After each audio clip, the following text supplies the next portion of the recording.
From IBM TV, International Broadcast Media, this is your report from Washington. There are 56 days left until the presidential election. Today marks the beginning of the final phase of the campaign season. The race is heating up. In Pennsylvania, Biden pressed his attack on statements made by Trump as reported in the Atlantic magazine, in which Trump called members of the armed forces, quote, losers and, quote, suckers. Speaking from a union hall, Biden appeared visibly angry and invoked the memory of his late son, Beau Biden, who served in Iraq.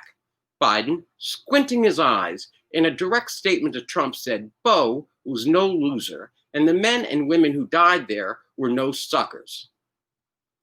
In a separate appearance, Biden accused Trump of playing politics with the possibility of a vaccine, saying that Trump has so denigrated confidence in the office of the president that people won't even believe him. Biden added that if there was a vaccine that passed medical muster, he would be the first to take it, even if it cost him the election. Trump will be in Florida and North Carolina today, again promoting law and order. It remains to be seen if he will continue his assertions that a vaccine will be ready in the next 56 days. Trump remains on the defense with American military service members and their families as a result of the Atlantic magazine article, which reported that he called members of the armed forces losers and suckers. Vice President Pence was in La Crosse, Wisconsin, touting the law and order re-election theme of the Trump campaign. Vice President nominee Harris was in Milwaukee, Wisconsin, campaigning and notably raising doubts over whether any vaccine that appears prior to the election could even be trusted, saying about Trump, quote, this is the guy that told America to drink bleach, end quote. Vice presidential nominee Harris also placed a call to Jacob Blake and his family. North Carolina began sending out absentee ballots last Friday, and Michigan, Virginia, and Pennsylvania are a few days away from opening the polls for early voting. On the money trail, the Trump campaign is running out of cash. During this election season, the Trump campaign had raised over $1 billion, but as of the end of August, only had $200 million cash on hand. Meanwhile, the Biden campaign raised $365 million in August alone. The Trump campaign has cut its media buys in the states of Michigan and Pennsylvania and has announced a new plan called, quote, surgical advertising.